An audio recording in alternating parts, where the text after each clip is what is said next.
Jeff Bezos is here. He is the founder and CEO of Amazon.com, the country's largest online retailer. The company's electronic reading device, a Kindle, has sold in the millions since its debut in 2007. Amazon recently announced that it is now selling more digital books and hardcover books for the first time in its history. Although sales of the Kindle continue to grow, the device faces increased competition from tablet computers such as the Apple iPad. Last week, Amazon announced its second quarter profit rose 45% from the same period last year, and its revenue grew 41%. Amazon stock has since fallen because analysts expected even greater earnings performance. I am pleased to have Jeff Bezos back at this table. Here is the deal. This is not a commercial for a Kindle, because when there are new products from any manufacturer, when there are new ideas in health or science, when there are new movies and new books, we are very pleased to see them in your interest. Having said that, my first question to Jeff Bezos is, what have you brought? Well, your instincts are very good, Charlie. This is a new Kindle. Yes. It is. We're taking pre-orders starting right now as this is like an official announcement. This is an official announcement, and this new Kindle is 21% smaller in terms of area, even though it has the same display size. Right. It is 15% lighter. It weighs only 8.7 ounces, so you can hold it and read for long periods of time with one hand. It has a month of battery, and it has 50% better contrast on the screen. So this is a electronic ink display. It's readable in bright sunlight, so you can read it in the comfort of your home or poolside. Yeah. Now, does it cost more or less than existing Kindle? $189. That's the same as the existing Kindle. So we're keeping the price the same, even though it's got all of the improvements in terms of battery life. Storage capacity is less or more? Storage capacity is double. You can carry 3,500 books with you on this device. 3,500 books. 3,500 books. And that's a summertime of reading, isn't it? That's half the news. The other one is we have an identical device. We're also starting to take pre-orders for it right now, and that's Kindle Wi-Fi. And it's identical to this one, except it doesn't have our Go Anywhere free 3G wireless. And the Kindle Wi-Fi is $139. So that's the cheapest Kindle you can buy anywhere, just Wi-Fi only. Wi-Fi only, $139, but it's still got the 50% improved electronic ink contrast, readable in bright daylight, lightweight. If it's even a little lighter, it's 8.5 ounces. In the end, when people say the iPad or some other tablet device that allows you to read is a Kindle killer, Jeff Bezos says what? Well, I get this all the time, and first of all, I can say Kindle is succeeding. It's a very different product, but it's a little bit. I can give you an example. If I came to you, Charlie, and I said, Charlie, I love your show. We got to sex it up. We got, the Charlie Rose Show. You've got my attention. We need fast cuts. Vicious arguments between your guests. We need to really sex up your show. You would say rightly to me, Jeff, I love you, man, but you don't understand my audience. We have a cerebral conversation here. It's what we do, and it's how we're differentiated. Right. And so, that's our place. And that's what happens when people come to me and they say, Jeff, you got to have full motion video color on the Kindle. I say, why? You think Hemingway is going to pop more in color? So we're doing a particular thing, and so when somebody says to me, you need to add the full motion video and all these things that the iPad has, I say, well, you know what? You don't understand my audience. I love you, but you don't understand my audience. And you don't understand how many Kindles I've sold. Well, that's true. It's also working. That's the other argument I can use to rebut that. But the bottom line for you is that for reading, people want a designated device. Yeah, they want a purpose-built device that's where no trade-offs have been made, where every single design decision as you're walking down the process has been made to optimize for reading. The number one thing that people are doing on their iPad right now, if you look at the rankings, they're playing a game called Angry Birds, where you throw birds at pigs and the pigs blow up. The number one thing that people are doing on their Kindle right now is reading Stieg Larsson. But there's an application for a Kindle on an iPad. Absolutely, and also on Android, also on the iPhone, also on the Mac, also on the PC, also on your BlackBerry. So our approach is when you buy a Kindle book, we want you, it's buy once, read everywhere. So you buy that Kindle book, and we have a technology called WhisperSync. So we'll synchronize your place, and you can read a little bit on your BlackBerry, read a little bit on your iPad. Then if you're going to have a 2-hour reading session, get the Kindle and get a device that is really optimized for long-form reading. The argument being made for the Kindle, and you make it as well as anyone else, is that it's easy to read, that your eyes will tire because of backlighting displays from an iPad. It's like reading, when you read, what's the first thing, when you have to read a long document on a computer, what's the first thing you do?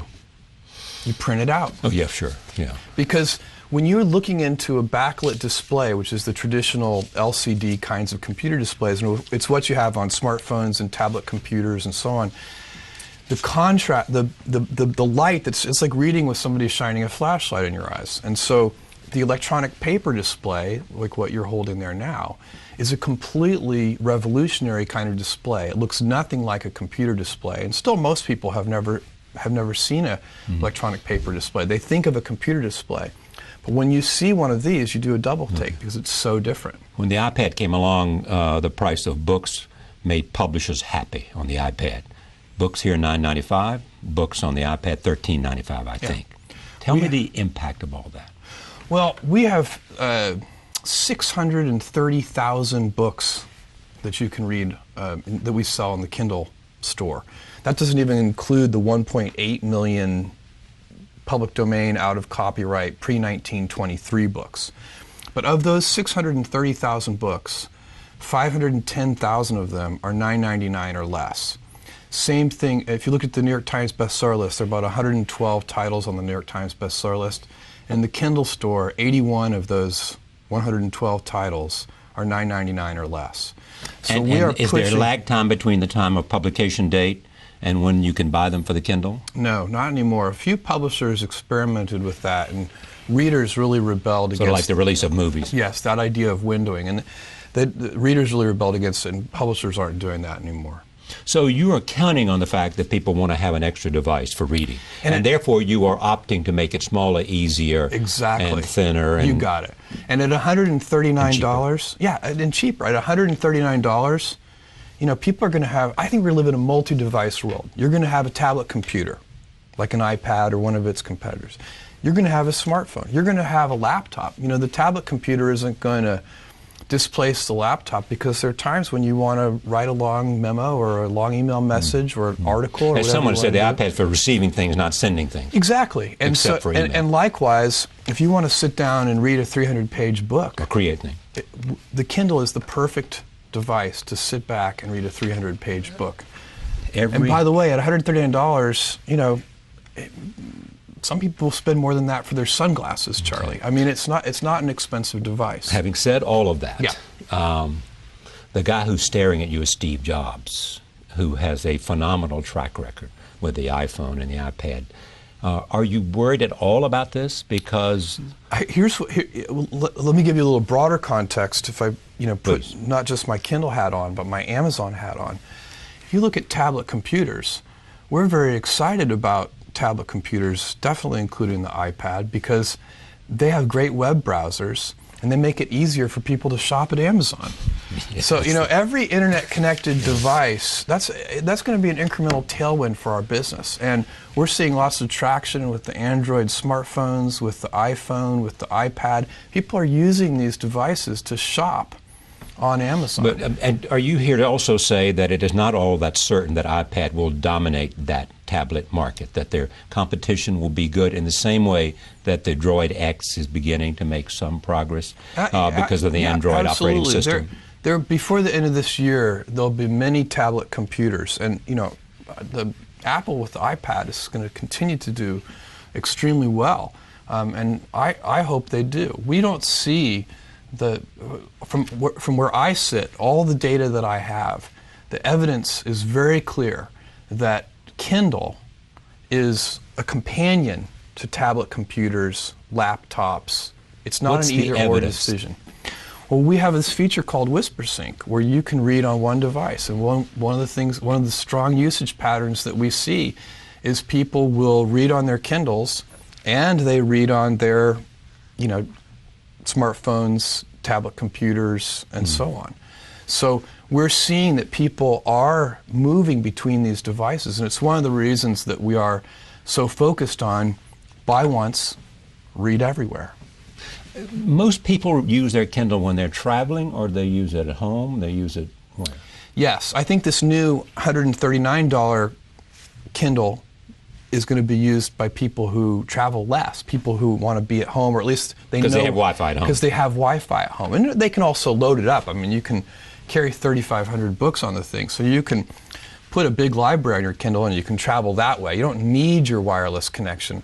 But the 3G Kindle, which is the $189 Kindle, that one works in 100 countries wirelessly. You don't have to find a Wi-Fi hotspot. So if you travel a lot, I think you're going to prefer the 3G. Especially if you travel Kindle, internationally. especially if you travel internationally. Your newspapers are waiting for you when you wake up in the morning. They follow you around the world. You'll still have that on this device, Yep. or not? It's all, so all the things you get on any other Kindle you can get here. You got it. Deciding on the size, how did you rate what went into the research and development to saying this is the right size rather than the size of a BlackBerry or an iPhone? Well, we did a lot of work. You know, the Kindle's only been in the market for 33 months, which is astonishing to me because we've seen very rapid transition now. You know, selling more Kindle books than hardcover books. Have sold millions of these devices. But we worked on the Kindle for 3 years before we launched it. So we've been working on this device for 6 years, even though it's only been in the market for a short time. And when one of the things that we did was look at, you know, kind of paperback formats, mass market paperbacks. We're trying to find the smallest size that we thought would really be conducive to long form reading. Mm-hmm. So we've always been trying to make sure most of the devices that have been developed by we humans over the last couple of decades have tilted the world toward short form reading. So, you know, internet connected computers and smartphones and so on are great for short email messages, they're great for blog posts, they're not great for 300-page books. And so we were focused, we wanted to find a display size that we thought would work, whether it's a novel or a long history or a biography, and that's the size we can. We also have a bigger Kindle, which has a 9.7 inch. It's a tablet size. Yeah, and that one is better for highly structured books, books that might have a lot of diagrams or what have you. When will you have color? Well, color is electronic ink, you know, the sort of electronic paper reflective electronic display. ink was the thing that made this possible because you wanted to create the sense it was as much like the feel of a book as possible. Well, and we really want it to have no eye strain. That's the key. It wasn't. We're not just trying to imitate the book.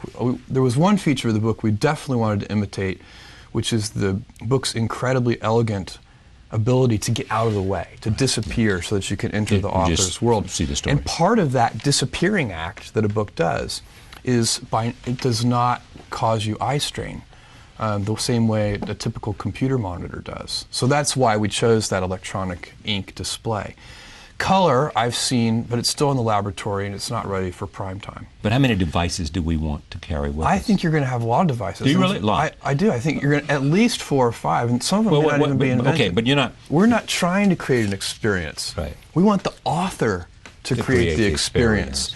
You know, if you're gonna read Nabokov or Hemingway, or what do you want us create an experience for?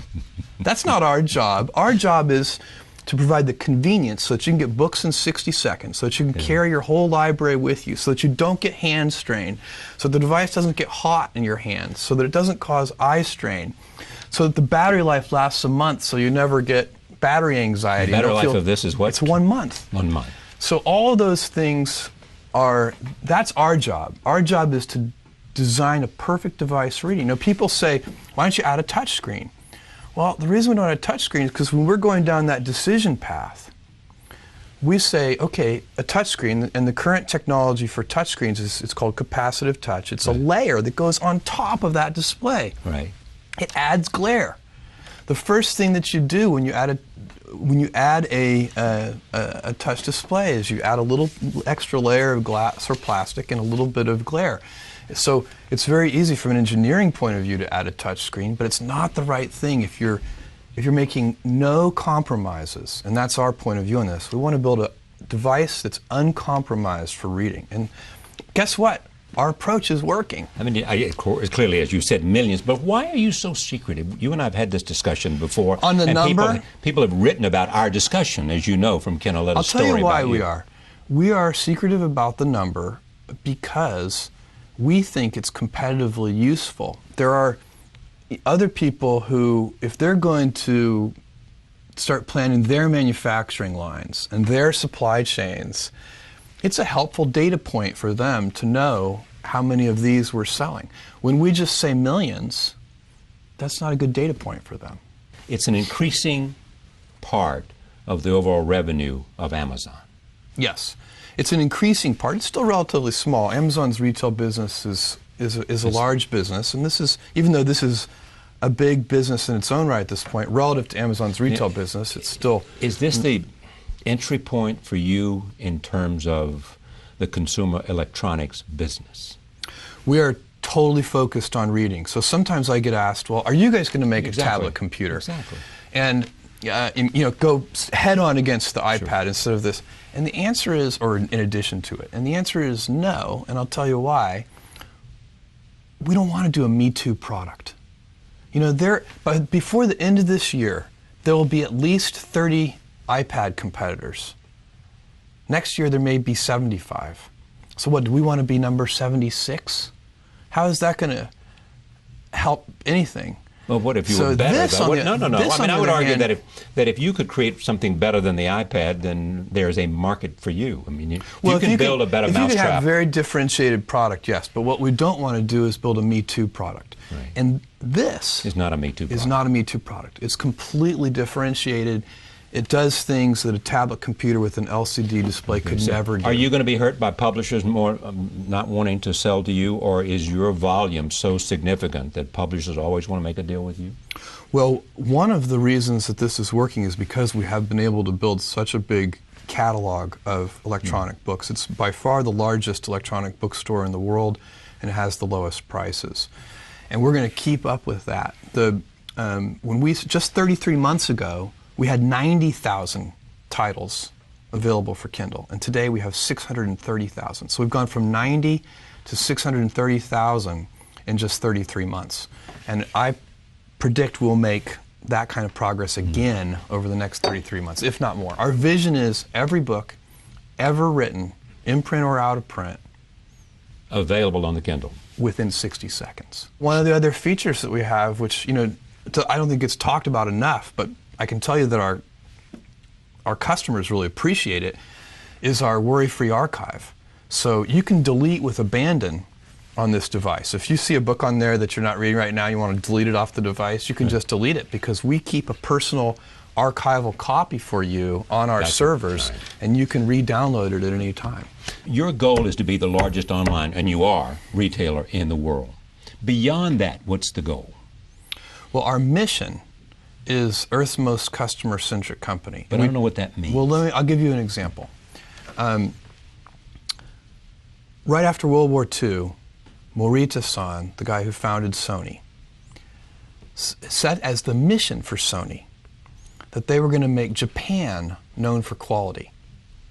And you have to remember, this was a time when Japan was known for cheap copycat products. And Morita-san said, he didn't say we're going to make Sony known for quality. He said we're going to make Japan known for quality. He chose a mission for Sony that was bigger than Sony. And when we talk about Earth's most customer-centric company, we have a similar idea in mind. We want other companies to look at Amazon and see us as a standard bearer for obsessive focus on the customer, as opposed to obsessive focus on the competitor. So that's one of the reasons we work on differentiated products. It's one of the reasons we take a long-term viewpoint on things. You can't really do the right thing for customers if you're short-term oriented. And if you're going to invent new things, you've also got to be able, and this goes along with long-term orientation, you've got to be willing to endure a lot of criticism. If you're going to Kindle is a good example. If you're going to put your back into reinventing a 500-year-old industry, some folks are going to get ornery. It was also feared at one time, those people who had your stock, that once Walmart, for example, got serious about being online, they were going to blow you away. Why didn't that happen? Well, I think it's because we did a good job for our customers. So, you go back in time and we've been called Amazon.toast. Right, I remember. Amazon.con, Amazon.bomb. This is all like in the first 3 years of our existence. Sure, yeah. And that's part of what I'm talking about, the willingness to be misunderstood. If you're going to do things, we lay out what we're doing and we tell people, how we think about things. Like I'm saying to people, the iPad is not a Kindle killer. I'm very clear about that, but it doesn't keep people from writing that. And I'm very clear about why. It's a totally differentiated device. It's $139. Works in bright sunlight. You can read with one hand. It's so light and the battery lasts a month. For $139, why wouldn't you want a device like that? Okay, but let me go back to the Walmart issue, though. Yeah. What was it that made you able to sustain a challenge from the world's greatest retailer? Obsessive customer focus on... But how do you focus on the customer better than they focus on the customer? They're pretty good at focusing on the customer, too. But we're very differentiated in how we do it. And so our approach, if you think about our retail business, which I think is what you're asking about here, there are really three things that we know are critical. That's the heart and soul of your business, isn't it? And especially relative to the Walmart question, I think that's the key. It's selection, low prices, and fast, convenient, reliable delivery. So that the shipment side. And so we have... Wait. So Walmart doesn't have low prices, fast, and convenient delivery? I would claim that Amazon has much broader selection. In many cases, if I don't want to be overly bold in my claim, but the online model gives us significant cost structure advantages that lets us have even lower prices than physical stores. Selling online? Well, sometimes they do have umbrella problems sometimes where they don't want to compete against themselves online versus offline. But a Walmart, with all of the volume that it buys, its purchasing power, therefore gives it the ability to offer lower prices. Well, doesn't that give them an advantage they ought to be able to translate? Because their purchasing power is bigger than your purchasing power, is it not? I think in a lot of the product categories, that ship sailed a long time ago. Meaning what? Meaning that we have the purchasing power to compete with anybody. We have if the not volume relationships with suppliers. That playing field has been leveled. Okay. If you'd asked me that question, 10 or 15 years ago, I'd have agreed with you that the challenge you had overcome. But even then, our profitability is not our customer's problem. We don't take the point of view that we're going to price products, at a particular margin for ourselves. We say we're going to price products competitively, and if that means on that product that we lose money, that's okay, because we need to take care of the customer and earn trust, and we'll figure out over time. And if we find we can't ever make money with that product, we'll stop selling it. But we're not going to make customers pay for any of our inefficiencies, if you see what I'm saying. Did you lose money on the Kindle? Every new business that we have ever invested in, it has taken years. Most businesses have either no impact on our financials for the first 5 to 7 years, or a negative impact on our financials for the first 5 to 7 years. And we do a lot of new things. The company is very healthy financially. We're doing very well, and it's an outcome of customer obsession. So, when we were Amazon.toast, that was because Barnes & Noble had, we only had 100 and, when we were declared Amazon.toast, I think we had 150 employees. Barnes & Noble had 30,000 employees. And somebody wrote an article that said, Amazon has had a great 2-year run, but now the big boys have shown up, and they're going to steamroll them. And, we had a all-hands meeting. I called all 150 employees together, and I said, look, because everybody's worried about it. Every employee has read the Amazon.toast article. Every mother of every employee has read the Amazon.toast article and has called and said, your father and mother who live here in New York. Yeah, are you okay? Yeah. And so we had an all-hands meeting, and I said, look, you should wake up worried, terrified every morning. But don't be worried about our competitors, because they're never going to send us any money anyway. Let's be worried about our customers and stay heads down focused.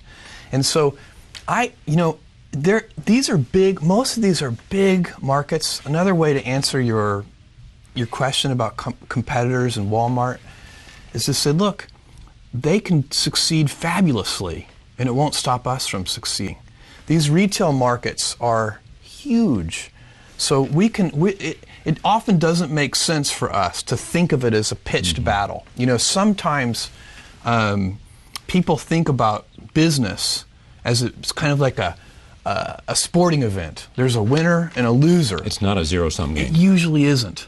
I'm sure there are cases where, but most often, industries succeed. So I can tell you, I think e-commerce is succeeding.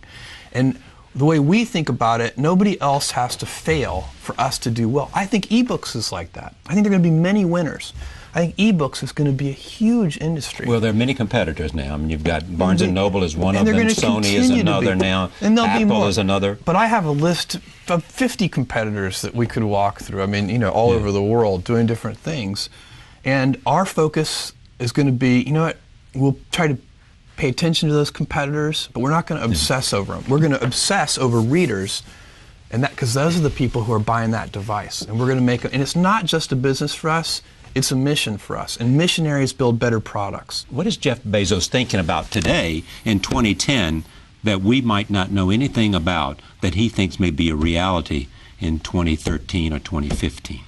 Well, where is one of the things is the Amazon Web Services business. Now there's a business that probably this is Amazon Cloud stuff. Yes, and there's a business that's growing. It's in a hyper growth phase. It's already a significant business. That's a business that probably is not getting as much attention as it deserves. Is there a dominant player in the cloud business now? Well, Amazon, in the infrastructure part of it, which is the part that we play in, Amazon is by far the leader. Right. It started mostly with startup companies, but now it's big enterprises adopting. The best analogy I can give you for this is it's like the electric grid. So instead of, right now, big companies build their own data centers and they buy their own servers and they put it in. It's a lot of CapEx. There's a lot of price of admission. You have to, if you're going to operate a data center, you have to do it well. But it doesn't differentiate you from your competitors. It's just a price of admission. And so what we do at Amazon Web Services is we sell compute by the hour. We sell compute by the drink. And it's just like buying electricity off the grid instead of having your own power manufacturing, your own power generating plant. Were you surprised that Apple had to react to the iPhone question of the reception and the antenna? Were you surprised by that? Were you surprised that Steve Jobs could make a mistake like that? I honestly don't know anything about it. Don't avoid the question. I don't know anything other than what I read in the press. Come on, stop it. That's your normal way of evading questions. I don't know. What is an iPhone? Who is this Jobs? You read about it. You had to. Yeah, I did, but all I know is what I read in the press. So, when you read in the papers, what's your assessment? Of the issue? Of the iPhone issue, yes. I find it a little surprising. It seems like to me that it could have been found in testing. What do you think? They rushed to market? I don't know. Does it damage them? No, not at all. You admit your mistake, you say we've tried to fix it and move on. Yeah. Charlie, even great companies make mistakes, and the key is they got to fix it. Where are you going that we might not know anything about? I'll tell you something that I think is probably not that apparent, but is getting a huge amount of focus inside the company. And it is apparel. Really? We're having a lot of sales growth in apparel. We bought a company called Zappos, which sells shoes. We already had a really good shoe business before buying Zappos. You might think, why would anybody buy shoes online? Why would anybody buy clothes online? Well, historically, clothing has always been the #1 mail order category, even pre-internet. And we make it really easy for people to try stuff on. So this is a place where you make it easy to try stuff on. By making it easy to return. Oh, I see. Yeah. So and we try to get people not to feel guilty about it. Buy 3 pairs of jeans, and return 2 of them. It's okay. That's okay with you. Don't worry about it. Yeah, it's okay with us. Keep the one that fits. So Keep the if one you that fits. want a preview of where we're headed with apparel, go look at the denim category. Go look at women's jeans on Amazon, and you'll see that'll give you a little insight into our future. So part of what you hope will be happening, it already is happening in a big way, is that when people think about making a purchase, their first instinct is Amazon. What I want is for people to feel like Amazon is the most reliable, that they have earned trust. Trust's hard-earned, easily lost. But we want to make hard promises, like if you're an Amazon Prime member, we'll get you this tomorrow or in 2 days, and we'll be very clear about it. You can pay $3.99 to get it tomorrow, or you can get it for free in 2 days. And that's a hard promise to make. And then we do a good job at keeping those promises, and that's how you earn trust. Make a hard promise, keep it. And if we can continue to earn trust, that's also what lets us branch out into new product categories, new businesses, because customers will give you the benefit of the doubt. They'll say, Amazon does a good job for me, and so, I'll try this Kindle. You're a billionaire, they say. It's easy to figure that out. What do you think of the giving pledge? I think it's very interesting. It's I recently saw Bill Gates, Bill and Melinda Gates, and Warren Buffett. Yeah, present on this, and I think it's a very interesting idea. The idea is that people make a pledge, a moral pledge, not a legal pledge, to give away half of their net worth. Yeah, half or more. Yeah, that's right. And what do you think the receptivity to that is? I don't know. Does it interest you? Is it something that would resonate interests with me. you to know more about? I have a lot of ideas about philanthropy that I'm not ready to share or talk about. But the philanthropy today is done. My parents are really leading the charge there today. They run the Bezos Family Foundation, and they focus mostly on early education. The pledge is an interesting idea. I don't know what reception it's getting broadly. For me, the most important thing is to figure out which models work the best. So, for one thing, I'm convinced that in many cases, for-profit models improve the world more than philanthropy models if they can be made to work. And this is, by the way, one of the things that the Gates Foundation, in my view, and I know that foundation quite a bit. Patty Stonecipher, who ran it for a long time, was your board member. Is still an Amazon board member. And I think they are geniuses at figuring out that distinction. So let me give you an example of what I mean. They are always looking, they want to invest philanthropically in places where there are clear market failures.